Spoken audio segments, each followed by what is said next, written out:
Hello, welcome to Do-It-Yourself channel.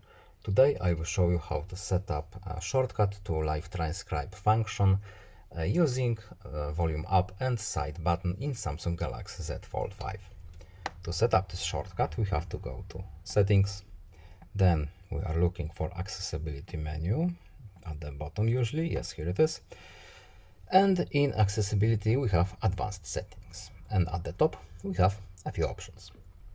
We are interested in side and volume up buttons.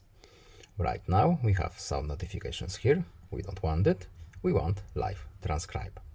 So let's see if it's working. So side button and volume up simultaneously.